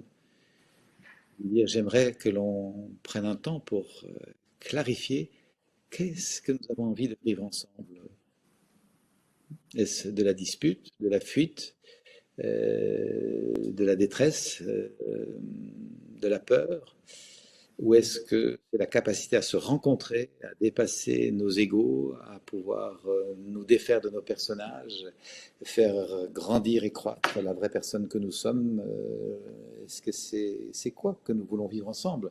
En indiquant que vous êtes découragé de voir que lorsqu'il y a une dispute, effectivement, ça n'aboutit pas à une éclosion de conscience, qu'il y a de la fuite de sa part et puis du silence. Et que c'est pas comme ça que vous avez envie de vivre, que vous avez envie d'avoir des relations profondes et qui ont une valeur ajoutée quand il y a un conflit, qu'on sente qu'on peut rendre le conflit fécond. Ça me paraît précieux de ne pas prendre ça comme un détail, un accessoire. C'est quand même au cœur de la vie de couple que de pouvoir traverser les conflits. Dans tout couple, il y a des conflits, et c'est effectivement ce qui souvent nous permet de nous rencontrer au bon endroit et de renforcer le nous. Mais si on les évite, malheureusement, il y a un éloignement qui se crée. Et un ennui ou peut-être un désappointement, une sorte de dégoût s'installe et on se sépare. Alors l'idée c'est de pouvoir dire je tiens à toi, je tiens à nous, je tiens à notre relation, j'ai tellement envie qu'elle dure, et en même temps si dès qu'il y a un conflit tu prends la fuite et puis tu restes dans le silence, je n'ai pas l'impression que l'on grandisse et que l'on évolue. Or moi j'ai besoin qu'on évolue. Qu'est-ce que tu en penses? Et de pouvoir indiquer clairement que pour vous, il y a une conséquence et que peut-être vous aurez envie de vivre une relation avec quelqu'un qui, lui, est capable de traverser les conflits. Ce n'est pas une menace, hein, ça n'a rien à voir avec une menace. Ça a juste à voir avec les conséquences d'un certain choix. Si l'autre se mure dans le silence alors que vous voulez pouvoir échanger, vous n'êtes pas d'accord avec les conséquences de son choix, vous avez peut-être envie, vous, d'avoir des personnes avec qui, en face de vous, avec quelqu'un, un rapport avec une personne avec qui vous pouvez dialoguer. Et approfondir le sujet, remettre des habitudes en question, des systèmes de pensée en question. Ça fait partie de nos besoins d'être humain, d'être en route, d'avancer. Merci Sarah. Marie, oui, que faire lorsqu'une personne me dit que tout va bien en face de nous, mais elle se plaint en cachette? L'évoquer avec elle, non? Marie, qu'est-ce que vous en pensez? Pouvoir dire, tiens, j'apprends que l'autre jour, tu me dis tout va bien entre nous, que tu es content de la relation, et puis j'apprends par machin truc que tu lui racontes ceci, je ne comprends pas trop ce qui se passe, serais-tu d'accord de me dire? Nommez la chose, ne laissez pas la chose s'enquister, sinon vous n'allez plus avoir envie de la voir, cette personne. Vous allez vous séparer. Et donc, de nouveau, comme pour Sarah juste avant, indiquer à cette personne, je tiens à notre, si c'est le cas, hein, pour autant que ce soit le cas, bien évidemment, je tiens à notre amitié, je tiens à notre relation, et en même temps, je suis un peu surpris que tu me dises tout va bien, et que j'apprenne par la bande que tu me fais des reproches ou des critiques. Je ne comprends pas ça, je souhaite une relation franche. Est-ce que tu serais d'accord de me dire ce qui se passe? Et que si tu as un reproche à me le faire, tu me le fasses bien en face, s'il te plaît. Qu'est-ce que tu en penses? Et de bien montrer que ce n'est pas combatif, là, vous n'êtes pas en train de faire des reproches, vous êtes en train d'essayer de renouer la relation qui risque d'être compromise du fait de l'attitude que vous entendez de l'autre. C'est ça l'intention, hein. C'est bien montrer, je ne suis pas en train de faire des reproches et de vider ma querelle, de peler un œuf, comme on dit dans certaines expressions avec toi. Je suis en train de clarifier un mode de fonctionnement. Enfin, merci Marie. Sandra, comment gérer son conflit d'intérêt quand quelqu'un vous ghost? C'est la même question pour Erwan. Eh bien, vous m'apprenez l'expression, le ghosting, que je ne connaissais pas. Le silence, enfin, je vois bien de quelle attitude il s'agit, évidemment, mais je ne connaissais pas cet anglicisme. Je recommanderais d'aller voir, d'essayer de croiser la personne, de tomber sur elle, et de dire tiens, qu'est-ce qui se passe? Ça fait un bout de temps qu'on ne s'est pas vu, on avait une si belle relation avant, j'aimerais comprendre. Et de pouvoir, avec aplomb, nommer la chose plutôt que de la subir. Alors, je ne dis pas que ça va tout résoudre, je ne dis pas que la personne sera ouverte, mais vous aurez au moins fait la démarche que vous pouvez faire pour au moins vous dire j'ai fait ce que j'ai pu faire, j'ai mis en place le processus d'ouverture et de réconciliation éventuelle avec cette personne, puisque je ne comprends pas son départ ou son attitude. Et, cependant, ces choses arrivent, c'est clair. On n'évolue pas forcément dans les mêmes sphères et effectivement, des amitiés peuvent se transformer. Ce qui est plus souffrant, c'est que ça se transforme sans aucun mot. Mais ça peut arriver, qu'effectivement, on soit à court de mots pour nommer ce qui se passe, et qu'une personne se sent en tout cas incapable de nommer ce qui se passe en elle et préfère cette attitude qui ressemble plus à de la fuite, d'éloignement en tout cas.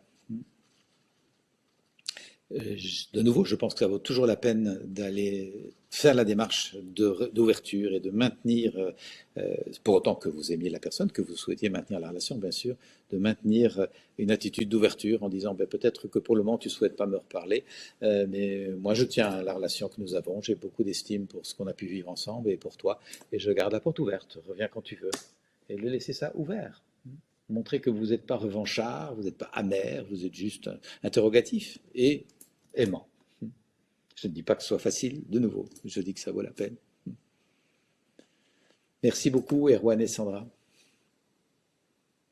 Merci beaucoup, Thomas, pour ces éléments. Le sujet suivant est celui de l'expression de soi dans les situations de conflit. Nous avons 4 questions. La première question de Sonia. Comment dire les choses avec franchise sans être brutal ni blessant? Une question d'Audrey. J'ai beaucoup de mal à ne pas élever le ton quand je suis excédé ou frustré. Comment peut-on apprendre à contrôler cette habitude? Gaël. Parfois, cela me fait du bien de dire que je ne suis pas d'accord et de l'exprimer haut et fort, je me sens alors recentré. C'est authentique, parfois direct, et cela permet de me libérer de mon stress. Je sais que ce n'est pas bien de crier, mais c'est tellement libérateur. Comment faire? Et une question de Pierre. J'essaye d'éviter la violence dans mes relations, notamment familiales, mais parfois dans le ton de ma voix ou dans mon attitude physique, s'exprimerait une violence inconsciente en décalage avec mes paroles qui se veulent apaisantes. Comment gérer cette violence qui ressort de façon inconsciente? Pierre. Merci beaucoup. Dans l'ensemble, c'est une question de pratique de la formulation de ce qui se passe en soi, développer de plus en plus d'acuité de conscience pour percevoir ce qui se passe en soi et de justesse de vocabulaire pour mettre les bons mots avec le bon ton. C'est pas magique de nouveau, c'est ça qui demande de l'observation et de la régularité. Et quand on fait des gammes au piano ou des balles de tennis pour apprendre le bon mouvement, ça s'apprend petit à petit. Désolé de le répéter pour la xème fois ce soir, mais c'est ça qui permet de s'observer. Et quand Pierre dit malgré mon intention, il semble qu'il y a une violence inconsciente qui peut toucher les autres, effectivement. Comment gérer cette violence qui ressort de façon inconsciente? En observant bien votre intention, précisément. Est-ce que, malgré vous, malgré votre souhait, il n'y aurait pas une sorte d'intention d'envoyer une pique ou de donner une leçon ou de faire valoir la morale, d'avoir de l'ascendant sur l'autre? Qu'est-ce qui vous habite vraiment, Pierre, dans ces circonstances-là? C'est là que l'intériorité est précieuse, parce que ça demande un peu de courage pour reconnaître que parfois, même si on a employé un ton très doux et que peut-être on a exprimé des sentiments et des besoins selon le protocole de la communication non violente, l'intention qui préside à cette formulation est quand même d'amener l'autre à mordre la poussière ou à se prendre une bonne baffe en pleine tronche, si vous me passez l'expression. Donc, vigilance dans toutes les façons de communication non violente. En principe, les formateurs, en tout cas c'est mon cas, rappellent que le petit protocole des sentiments et des besoins aide à structurer un peu la conscience. Mais c'est surtout l'intention qui prévaut, évidemment. Et c'est pour ça que si la communication non violente est utilisée de façon manipulatrice, ça pue la manipulation. C'est insoutenable. C'est extrêmement désagréable. Donc, voilà une invitation en tout cas à bien vérifier quelle est la qualité de mon intention. Est-ce que je souhaite faire du nous, de la réconciliation, inclure, encourager le lien, ou est-ce que je souhaite un petit peu envoyer un jugement, une critique ou une moralisation? Et enfin, je réponds à Gaël. Ça me fait du bien de dire que je ne suis pas d'accord et de l'exprimer haut et fort. Super, Gaël. Pourquoi faut-il crier pour autant? Vous dites c'est authentique, mais je ne sais pas, mais je sais que ce n'est pas bien de crier. Mais pourquoi avez-vous besoin de crier? Vous pouvez dire les choses haut et fort sans crier. Effectivement, crier génère peu de capacité d'écoute chez l'autre. L'autre s'enfuit ou vous répond sur le même ton. Mais ça ne vous donne pas beaucoup l'occasion de vous faire entendre. Ça ferme plutôt les oreilles que ça ne les ouvre. Par contre, vous avez perçu l'immense bénéfice qu'il y a à dire ce que j'ai à dire et à le dire clairement. Ça, oui, maintenez cette expression honnête de vous-même, pour autant que vous choisissiez les mots qui ne blessent pas, bien sûr. Mais pourquoi faut-il crier? Ce sont de vieilles habitudes, ce sont de vieilles programmations. Je l'ai évoqué pour la culture des rapports de force combatifs et la culture de l'affrontement. Ça fait partie de ça. C'est du reptilien. Ça date de notre ancêtre, mais c'est aussi du pavlovien, si je puis dire. C'est qu'on a vu ça se faire 100 fois autour de nous, on l'a reçu comme ça dans notre enfance et on pense que c'est la seule façon de résoudre les choses, c'est de devoir crier haut et fort. Mais mon Dieu, apprenons à nous parler avec clarté et douceur et pouvoir dire clairement à l'autre, je suis absolument pas d'accord avec ce que tu viens de dire et j'ai besoin de l'exprimer. Tu es d'accord de m'écouter? Merci. Voilà. Et je pose comme ça. Et dans le ton, dans l'attitude, il y a une détermination qui indique bien que c'est pas négociable cette affaire-là. J'ai absolument besoin qu'on s'en parle, mais j'ai pas besoin de hurler pour me faire comprendre. Vous voyez, ça s'apprend de nouveau, cette clarté. Malheureusement, assez souvent, le fait de hurler montre qu'on a attendu trop longtemps. Et c'est un des enjeux de la colère, apprendre à dire nos colères à temps, dans la bonne mesure et à la bonne personne. Beaucoup de difficultés viennent de ce qu'on a entendu, une accumulation de frustration et que le vase est au bord de déborder et à un moment on balance à l'autre, toi, t'es la goutte qui fait déborder mon vase. C'est admirable comme déni de responsabilité. Qui est responsable de mon vase? L'autre ou moi? La réponse est évidente, c'est à moi à vérifier. Mon vase se remplit de frustration, d'agacement, la colère monte et ça pourrait partir en critique ou en geste agressif vis-à-vis de l'autre. J'ai besoin d'apprendre à gérer mon vase. C'est de l'écologie relationnelle. Apprendre à dire ma colère, attends, dans la bonne mesure. Pourquoi faut-il attendre que ça explose? Je peux dire posément ma colère dès que je sens un agacement ou une frustration. Et à la bonne personne, évidemment, on l'a vu, pourquoi aller me plaindre à des personnes incompétentes pour m'aider, au lieu que de dire ma colère ou mon désaccord ou partager mon différend avec la personne avec qui j'ai ce différend. Ça, c'est aussi une hygiène de conscience. Je n'encombre pas ma vieille copine ou ma vieille maman ou mon conjoint avec des colères qui ont trait à voir avec des personnes qui ne les concernent pas. Hygiène de conscience. Beaucoup de temps et d'énergie perdus à déplatérer sur le dos des autres avec des personnes incompétentes pour nous aider. Mon Dieu, il y a assez de perturbations et de chaos sur la planète. Apportons notre clarté, notre responsabilité et allons dire ce que nous avons à dire aux bonnes personnes en faisant l'économie de tout ce gossips, toute cette façon de parler sur le dos des autres de façon très très inutile. Vidons notre sac au bon endroit. Voilà l'hygiène à laquelle je nous invite de nouveau en indiquant bien que ça s'apprend. Merci beaucoup pour vos questions. Merci beaucoup Thomas. Un des aspects qui est souvent revenu dans les questions, c'est celui des relations toxiques et de la manipulation. On a quelques questions par rapport à ça. La première question d'Ophélie. Pouvez-vous décrire ce qu'est pour vous une relation toxique Et d'après vous, peut-on transformer une relation toxique en relation saine? Une question de Marie-Pierre. Est-il possible d'être harceleur, manipulateur sans en avoir conscience? Une question de Patricia. Est-il préférable parfois de s'éloigner d'une relation toxique, même s'il s'agit de sa propre famille, ses parents par exemple? Est-ce que la toxicité d'une relation ou d'une personne naît de blessures non travaillées et non guéries? Et la dernière question d'Ingrid. Comment parler sans colère à quelqu'un qui n'a pas fait de travail personnel sur lui et qui n'est pas conscient des blessures qui se jouent et des jeux toxiques qu'il cherche à mettre en place dans sa communication? Voilà, il y a de quoi faire plusieurs jours de séminaire là-dessus, Gabin. Vraiment, ce sont des enjeux considérables dans nos relations. En tout cas, je vous remercie, les trois personnes de vos trois femmes, quatre femmes, alors, qui nous posent ces questions-là, qui sont bien d'actualité, c'est sûr. Alors, je vais quand même prendre le risque de proposer une piste. Je dis bien le risque parce que ça risque d'être extrêmement sommaire par rapport à la complexité de cet enjeu-là. Donc, je prends le risque d'être sommaire pour apporter quand même un petit éclairage là-dessus. Pouvez-vous décrire ce qu'est pour vous une relation toxique?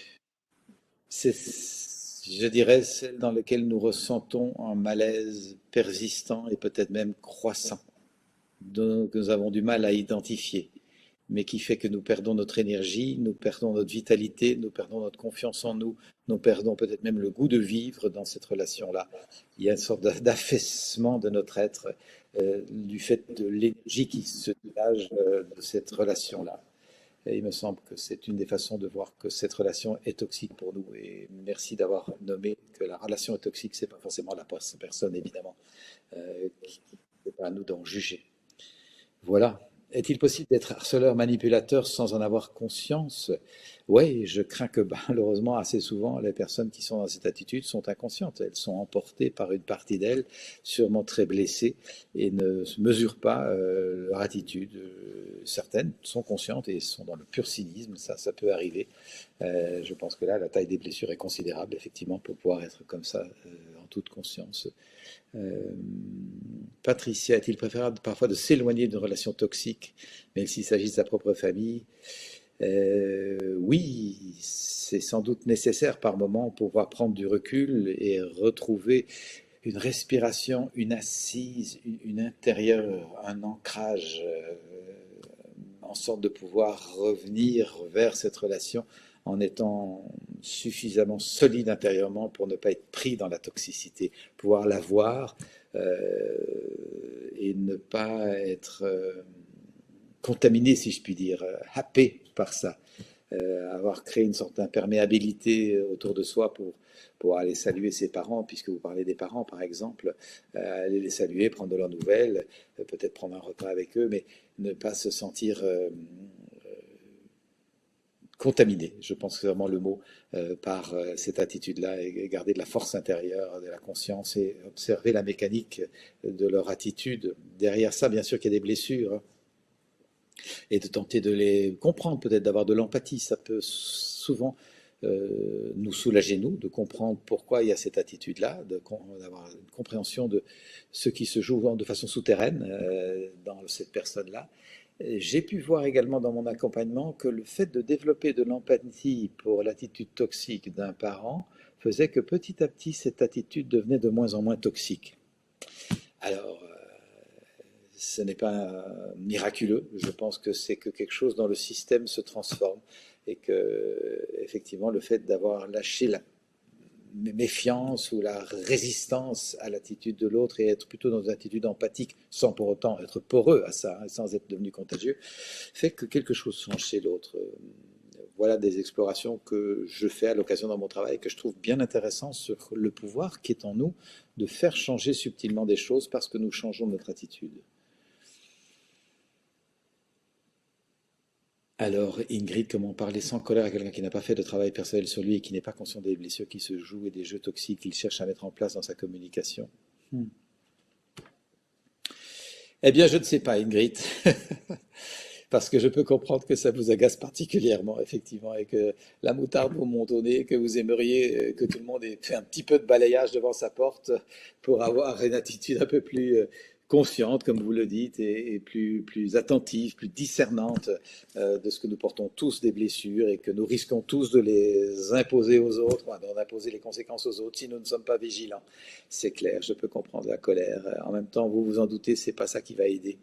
Peut-être qu'une conversation posée, tranquille, au coin du feu un soir, permettrait de pouvoir indiquer, tiens, quand tu as telle ou telle attitude pour toi, est-ce que tu comprends ce qui se passe en toi? Est-ce que ça évoque quelque chose pour toi? Et l'idée, c'est pas de faire la psychanalyse de l'autre, mais c'est simplement peut-être, si c'est une relation d'amitié, de pouvoir engager une conversation un peu en profondeur pour éveiller au fait que effectivement, nous pourrions, si nous sommes inconscients, être manipulés à vie par nos blessures d'enfance, ça c'est clair.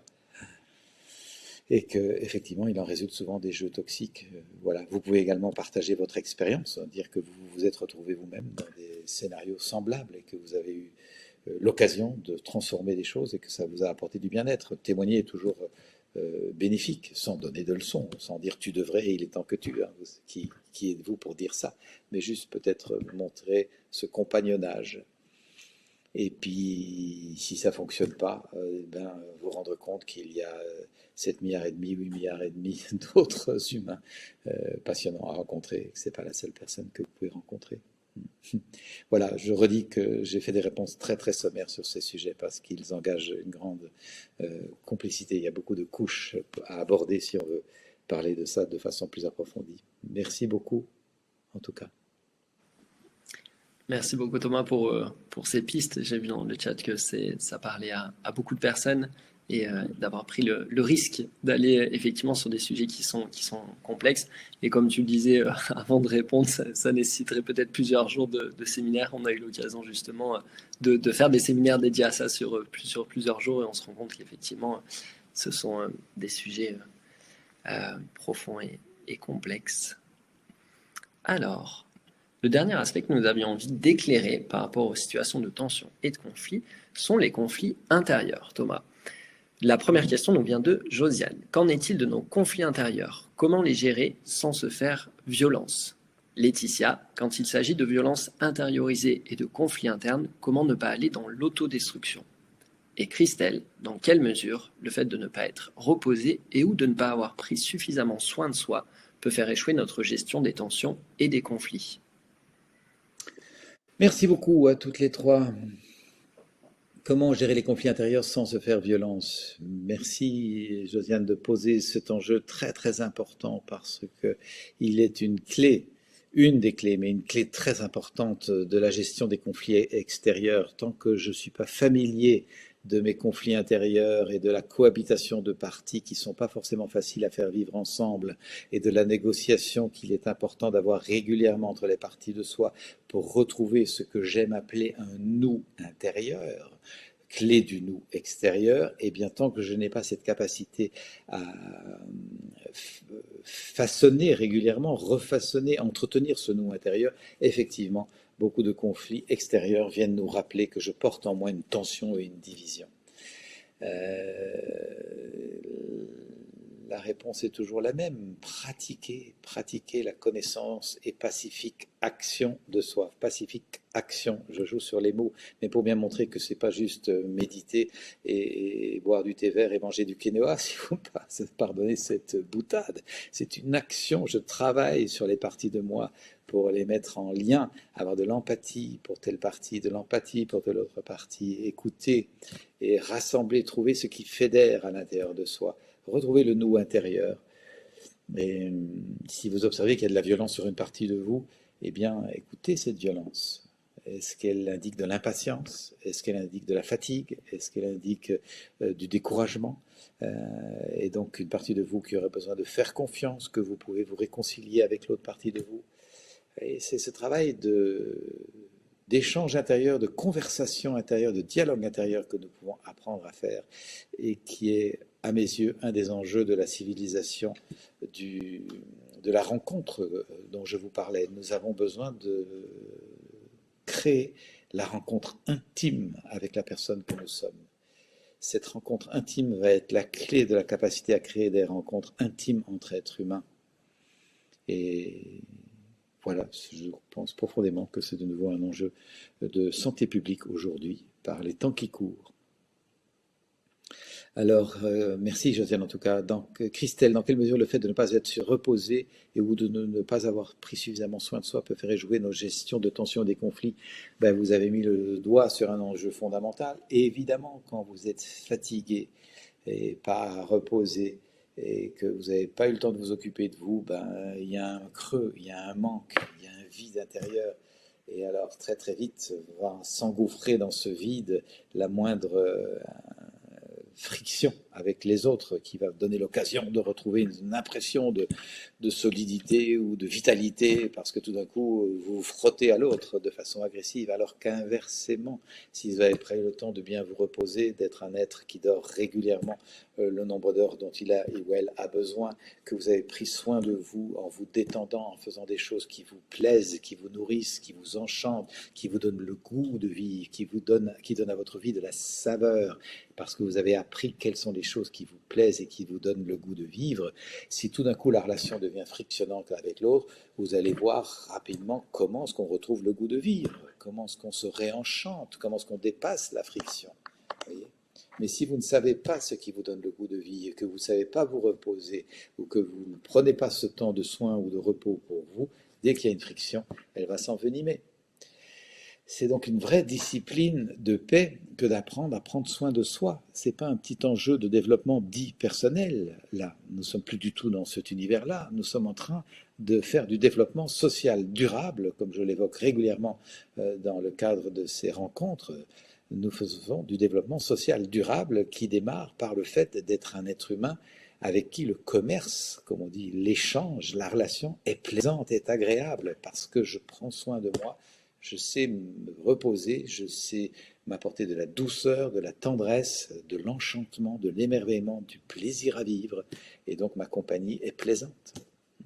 Ce n'est pas un petit enjeu, vous voyez, de nouveau. Merci beaucoup Christelle. Et je vous envoie tous mes encouragements pour prendre soin de vous et vous reposer, bien sûr. Quand il s'agit de violences intériorisées et de conflits internes, comment ne pas aller dans l'autodestruction? Ben, vous l'avez nommé. Comment ne pas aller dans l'autodestruction? Je ne suis pas sûr que ce soit possible de ne pas aller dans l'autodestruction quand on est dans des conflits internes. Je pense que c'est l'ingrédient de l'autodestruction, c'est de maintenir des conflits internes qui nous rongent, qui nous bouffent, qui nous minent, qui nous sapent. C'est de l'autodestruction, comme vous l'évoquez soi-même, c'est un suicide à petit feu. Nous avons vraiment besoin d'observer comme vous le faites. Il y a de la violence intériorisée. Ah, bon, comment j'en prends conscience? Et ben, je peux décider de ne plus le subir. Je vais donc m'en occuper. Qu'est-ce que ça dit de moi? Quels sont les besoins qu'il y a derrière? Comment réveiller ça? Et peut-être que j'ai besoin d'aide et d'accompagnement pour le faire. Et c'est évidemment précieux que de se faire aider pour ça. On amène bien sa voiture à l'entretien dès qu'il y a un petit problème mécanique ou son aspirateur. Eh bien, on va faire la même chose avec l'être que l'on est. Je vais demander de l'aide pour éviter cette autodestruction. Vous l'aurez perçu, ou peut-être vous êtes en train de le percevoir. Si je me laisse aller à mon autodestruction, j'ai parfois envie que tout s'autodétruise autour de moi. Exactement comme l'enfant qui n'a pas réussi à faire fonctionner son jouet a peut-être envie de le casser pour bien prouver que ce jouet ne valait pas la peine. Vous voyez la mécanique de la violence qui risque de s'enclencher si je n'ai pas appris à m'émerveiller de l'être que je suis. Et que la vie a voulu là, je vous le rappelle. J'aime bien cette petite formule que je répète souvent dans mes stages, parce que beaucoup de personnes me disent « je ne sais pas pourquoi je suis là, je n'ai pas choisi d'être vie ». Oui, et cependant la vie m'a voulu là, la vie t'a voulu là. C'est petite comptine, pratiquement, cette petite chansonnette. Et de nouveau, pour nous inviter à élargir le discernement, qu'est-ce que je fais avec ça? Est-ce que je m'autodétruis dans des conflits internes parce que telle partie n'aime pas telle partie, la juge, la condamne, l'enferme sous les verrous? Ou est-ce que j'apprends à retrouver l'unité intérieure, comme je rêve de voir l'unité autour de moi pouvoir se propager? Voilà une invitation, Laetitia, à ne pas rester avec ces processus d'autodestruction et plutôt envisager des processus d'autoconstruction. Merci beaucoup à toutes les trois. Merci beaucoup Thomas pour cette invitation. Alors, nous arrivons donc à la fin des différents aspects que nous avions envie d'éclairer par rapport aux situations de tension et de conflit. Et je vois qu'il est déjà 20 heures. Le temps est passé très vite. Moi, j'ai trouvé ça passionnant et c'est ce que j'ai vu également dans le chat. On avait envisagé d'avoir quelques questions complémentaires par rapport à des contextes différents. Par exemple, que faire quand l'autre n'est pas ouvert à la discussion, comment est-ce qu'on peut faire dans le couple, dans l'éducation, etc. Je ne sais pas ce que tu en penses, Thomas. J'ai l'impression qu'on a déjà fait un tour d'horizon assez vaste de ce sujet-là. Ça pourrait être les sujets d'une prochaine soirée d'échange. Je pourrais également vous donner des liens. Il y a plusieurs de ces thèmes qu'on a abordés spécifiquement dans des soirées d'échange. Donc, selon ton ressenti, Thomas, une des possibilités, c'est qu'on puisse, entre guillemets, s'arrêter là par rapport aux questions-réponses et qu'on prenne les 10 minutes qui nous restent pour présenter aussi la formation pour celles et ceux qui voudraient aller plus loin. Oui, je partage ce point de vue. Bien sûr, il y a beaucoup de questions qui sont toutes très intéressantes et je remercie de nouveau les personnes qui nous ont passées. Personnellement, en tout cas, et je pense que c'est pareil pour toi, Gabin, ça nourrit vraiment notre réflexion sur comment aborder ces sujets, peut-être par d'autres ateliers ou d'autres rencontres. Donc, c'est pas perdu, loin s'en faut. Moi-même, je suis bientôt dans le processus de travailler un prochain livre. Tout ça nourrit profondément ma réflexion sur ce que vivent les humains aujourd'hui, quelles sont leurs angoisses, leurs inquiétudes, leurs préoccupations, et comment pouvoir rencontrer en amont ces phénomènes, notamment en invitant les systèmes éducatifs à revoir profondément leurs bases pour éviter que tellement de personnes souffrent d'une mauvaise estime de soi, avec les conséquences qu'on a travaillé ce soir, un petit peu abordé ce soir, et que les systèmes éducatifs aient que pour priorité de générer une juste estime de soi, un bon ancrage en soi, une vision plus ouverte, pour ne pas dire spirituelle, mais au sens très large de la vie, que la vie a du sens, qu'elle va au-delà de nous et que nous pouvons nous en enchanter. Voilà, donc merci beaucoup pour toutes ces questions qui certainement sont fécondes pour nous. Et effectivement, je propose de poursuivre la présentation du programme. Super, merci Thomas pour ces éléments. Et peut-être pour les personnes qui seraient intéressées par certains des thèmes qui étaient affichés là, je vois par exemple, je pense au couple. Il y a quelques mois, on avait fait une soirée d'échange vraiment dédiée couple, amour et relations. Il y a également une formation de plusieurs jours qui est disponible en ligne. Ça, on pourra également vous partager peut-être les liens. Donc en tout cas, les soirées d'échange sur ces thèmes-là, vous pouvez aussi les retrouver sur YouTube, sur la chaîne YouTube En Développement, en tapant le nom de Thomas En Développement et puis le thème du couple. On a également 2 soirées d'échange qu'on avait dédiées à communication non violente et éducation. On a également une formation dédiée à ça. Donc si ces thèmes-là vous intéressent, je pense que vous avez de quoi aussi trouver des ressources pour voir ces éléments-là.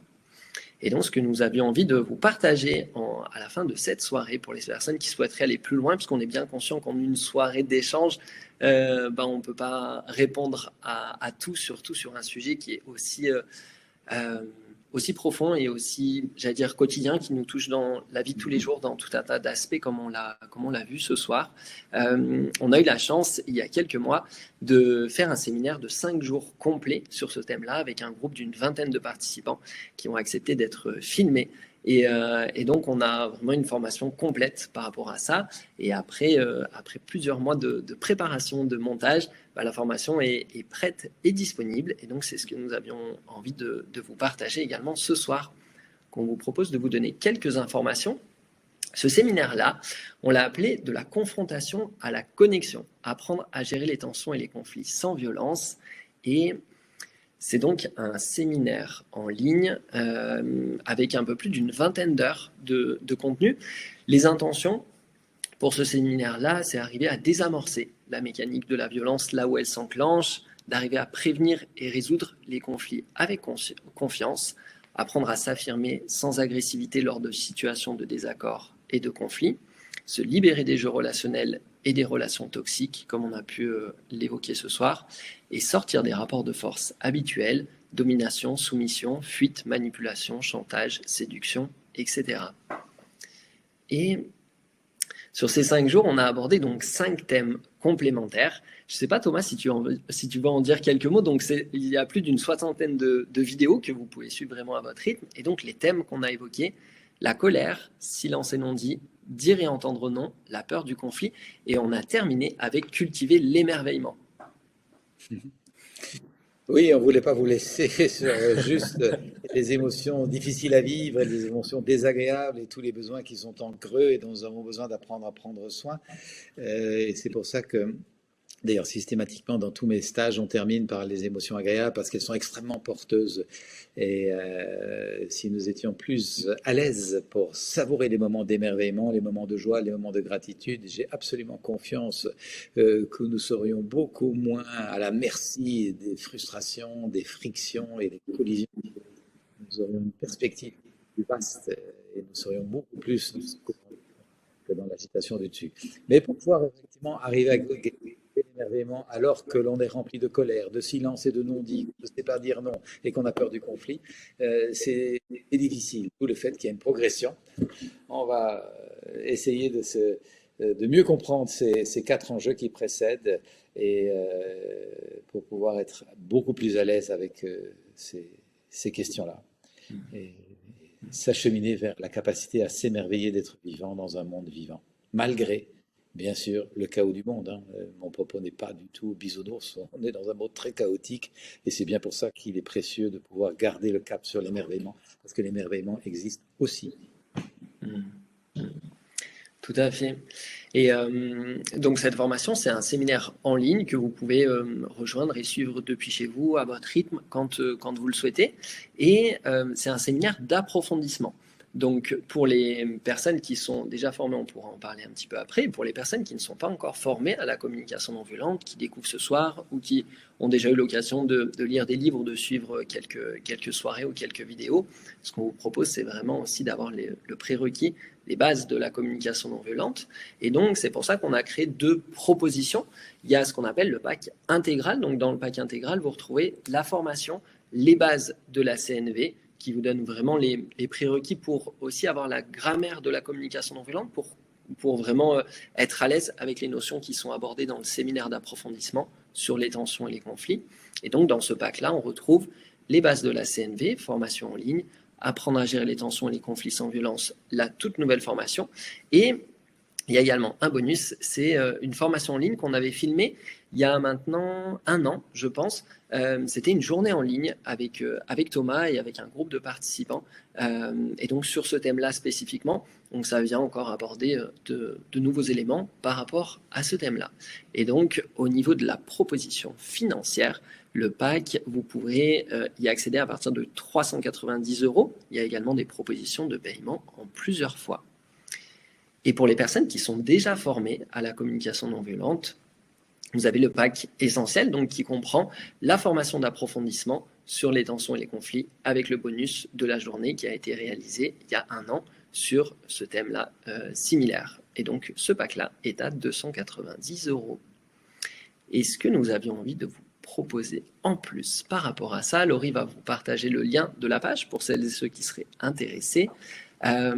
C'est que cette formation, ce qui est intéressant, donc ce que je disais tout à l'heure, c'est un accès immédiat et illimité. Quand vous prenez cette formation, vous avez un accès à vie, donc vous avez vraiment la possibilité d'avancer à votre rythme, de revenir aussi sur les formations. C'est souvent des choses qui nous sont partagées par les participants qui sont vraiment appréciées pour avoir le temps aussi d'intégrer, pourquoi pas revenir sur les moments d'explication ou les moments d'exercice. Vous avez également la possibilité de rejoindre du coup la communauté. Donc il y a un petit peu plus de 10 000 personnes qui ont déjà suivi les formations en communication non violente avec nous en ligne et avec Thomas un petit peu partout dans le monde. Donc on est vraiment ravis de pouvoir rendre accessible aussi ces ressources-là de manière aussi large et aussi facilement. Et ce qu'on vous propose également pour les personnes qui se posent un petit peu la question, est-ce que c'est vraiment fait pour moi? Est-ce que je vais trouver ce que je souhaite dans cette formation?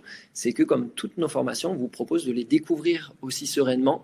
Donc vous pouvez rejoindre la formation et puis si vous vous rendez compte que ça ne correspond pas à ce que vous souhaitiez, vous pouvez nous envoyer un petit mail et être remboursé. L'idée, c'est vraiment que les propositions, les ressources qui sont mises à disposition puissent vraiment rencontrer vos besoins, vos attentes, vos souhaits, les situations dans lesquelles vous évoluez aussi. Si c'est le cas, c'est super. Et si ce n'est pas le cas, on sera très content d'effectuer le remboursement et que vous puissiez trouver les ressources qui vous correspondent peut-être ailleurs ou sur d'autres formats ou d'autres contenus.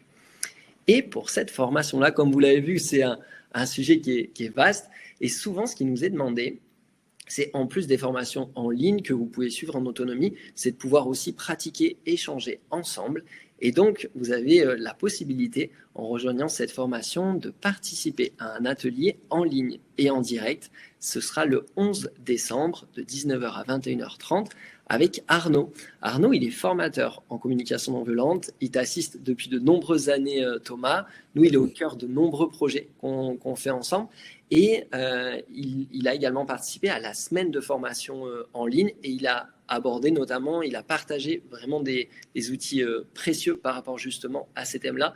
Donc, on est ravis de pouvoir retrouver Arnaud pour un atelier de pratique en ligne et en direct pour les personnes qui le souhaiteraient. Et cet atelier vous est offert en rejoignant la formation. Je ne sais pas si tu veux dire un mot, Thomas, d'Arnaud. Oui, ça fait plusieurs années que tu le connais.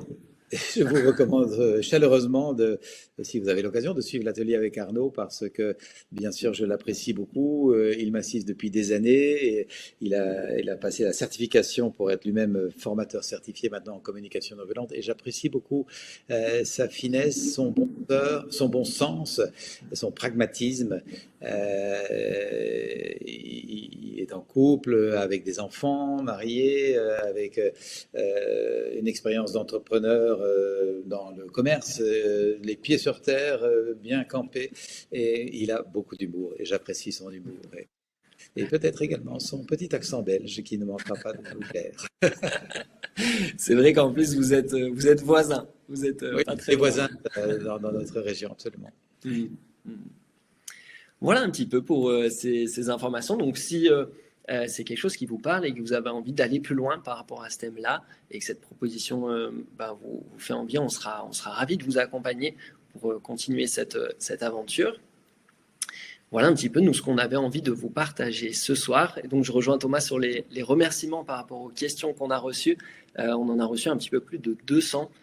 C'est assez impressionnant de voir ça et de voir à quel point je pense ce sujet est à la fois universel, nous touche tous et en même temps, pour moi, quelque chose qui me plaît beaucoup dans le fait de pouvoir proposer une soirée comme celle-ci ou de pouvoir ensuite proposer des formations, c'est de vraiment partager des ressources qui, en tout cas, moi, m'ont beaucoup aidé dans ma vie et je le vois aussi dans mon entourage ou dans les formations. Ça fait plusieurs années maintenant qu'on partage ça et on a reçu tellement de témoignages de personnes qui nous disent à quel point ça les a aidés, ça a changé certaines choses dans leur relation qui parfois étaient peut-être souffrantes ou difficiles depuis plusieurs années.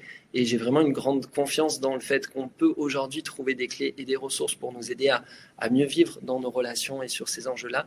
Donc c'est un grand plaisir de pouvoir partager ces éléments avec vous, de vous retrouver dans le cadre de ces soirées d'échange avec beaucoup de confiance et beaucoup de joie. Et un grand merci Thomas pour ta disponibilité, pour également ce que tu nous partages avec, je trouve, recul, avec sagesse, avec enthousiasme. Et voilà, j'aime beaucoup cette clarté, ce discernement et le sens que tu donnes aussi à partager toutes ces ressources aussi généreusement, je trouve. Donc, un grand merci, Thomas. Avec joie, Gabin. Merci à chacune et chacun dans la salle virtuelle. Merci à vous d'être là, de votre amitié, votre fidélité. Merci de la confiance de rejoindre ces soirées. Je suis très, très touché de ça. Et j'espère vous retrouver à d'autres occasions, quand vous en aurez l'envie. Et merci à Gabin et Laurie et puis l'équipe qui est en coulisses et qui permet à cet événement d'avoir lieu. Ravi d'être avec vous. Et à bientôt. Merci beaucoup. Merci à vous. Passez une très belle soirée. Et puis à très bientôt pour de nouvelles aventures. Ouais. Au revoir.